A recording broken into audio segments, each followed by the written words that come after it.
over the weekend wabadde ekivulu bakiyita tugende mu kikadde. Ekivulu kino kyadde kyamaanyi nnyo era kyasobodde okuba ate nga kyasitudde abayimbi b'eggwanga wadde bangi nnyo abanyumirwa ekikadde.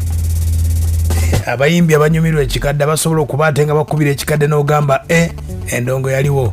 Kati nno ekivulu kino kyaddewo ku Serena mu weekend era abayimbi bonna basobola okuba tebateekebwateekebwa okwali Mariam Ndagire, Ngoni, Sophie Gombya, Chutikaye, Queen Florence, Gerald Kiweewa, Febe Nasolo basobodde okuba ate nga babaddewo endongo n'etambula bulungi nnyo.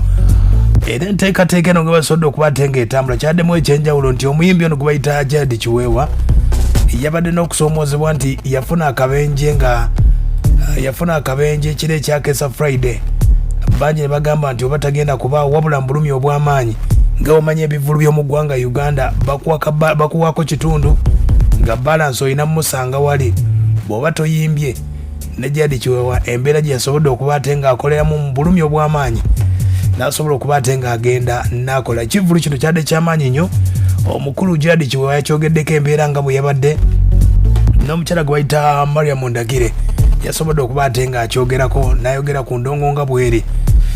Atandike ku Mariam Ndagire wano ng'agamba nti abantu okuyimba ekikadde olina okuba ate nga music yakweyimirira, si buli muyimbi nti mukadde asobola okuyimba ekikadde. Music azitowa ki? Omuntu ayimba mu kikadde alina okuba nga alina ennyimba ezisobola okumalako essaawa ng'oyimba nga buli lw'oyimba abantu balwalira yayimba mu kikadde.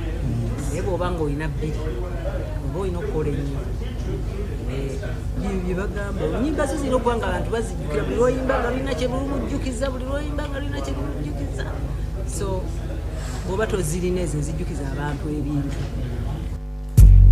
Ye Mariam ng'akutegeeza embeera nga bweri yategeeza nti endongo yagiwummula okuva 2009 era mpozi bw'anaaba afunyeyo abategesi abayinza omutega naye ng'endongo y'eggwanga Uganda okugiteekamu ssente agamba yabikooyera ddala.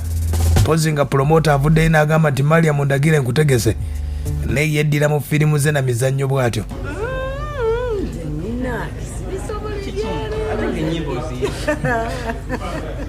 Nabasiibula dda ne konsati yali ey'amaanyi kulabonita wali 2009 nembasiibula kaninde bambaleese bwe banalaba nga nsaana mu konsati nsana nanyi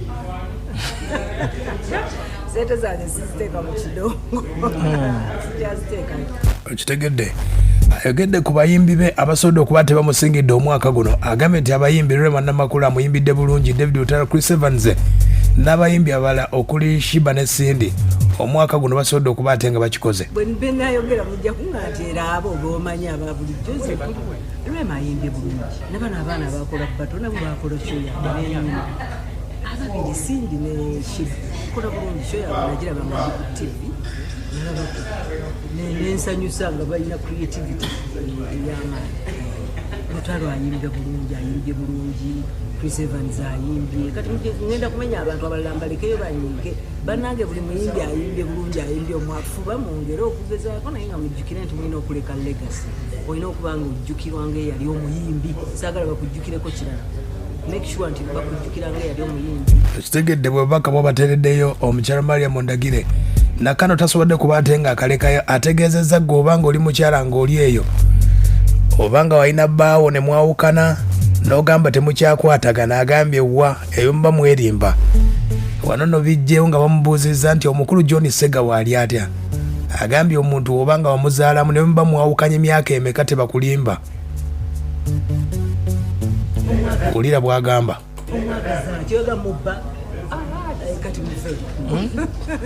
muleke kati tugambe yo bannange Mwami Segawa alina show ku National Theatre ku Christmas Day bagiyita the Calabash ekimala ebitembuka. Ate taata w'omwana oyinza okuba nga toli mutaaki naye kekakutanda n'ozaala mu muntu manya nti eyo bondi tegenda kuvaawo.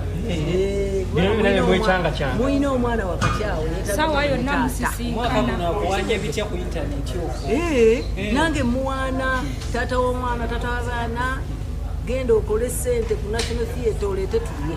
Ogamba maama we bigambo ebifaanana. Okitegedde kati gweobanga gy'oli nga wayakana n'omusajja n'ogamba twasigaza gira mwana Mariam Ndagire akugambye oli ku bikadde.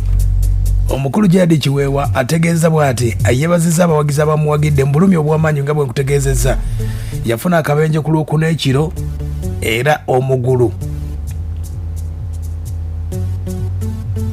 Embeera teyatambula bulungi. Kino ekintu mbadde nakyetegekera nnyo naye ate nebaza Katonda nyinza okuba nga nandibadde mu ggwanika naye bwe mba nga nsobodde okukituukako nga era mpenyegerera nenyimba. Abawagizi bange bandaza amaanyi era neyanzabe bali kumpagirira ddala. Kati abawagizi bange mwe bali kumpagira kubanga mundaza amaanyi mumukwano neyanzeege kirabika munsondedde nageze eddwaliro nsanyukize kubanda bayiba badde ku ssente batayi mwe bali kumpagirira ddala. Bwekiba kirinnya ekimba mba mwanyi byange samanyira kutuula wamu nyimba ekisookerera Katonda yakiyamba ni mulalu ate kati senwadde nyingi ekyeddalu bandikwatidde eri wansi nga madala bakuzeemu naye nkozeko ekyo kibi twaliza wamu tukakasa nti basiimi nze nga nze mba mbulidde embulamu oba bwekubeerako ate by'omulangira omulala ontegeera otya gwe enkozibwe naye kansabe Katonda obulamu bubeerewo osanga nikiddamu nenkikwasaganya gala kuyiiya nnyimba nga okitegedde ye Gerald Kiweewa. Abasawo bamutegeeza asooka ave ku mwenge era n'ekivulu ekyo yakikubye nga tataddeemu mwenge olw'ensonga obujjanjabi bwaliko bw'amaanyi nnyo okuba ate nga bataasa ekiwundu ekyo. Agamba nti ali mu kunoonya maneja ayinza okumuyambako asobole okuba ate nga atambuza endongo kubanga akadde kano endongo yagiina ne mu bulamu maneja omutuufu si bambaleese bano bagundi bano.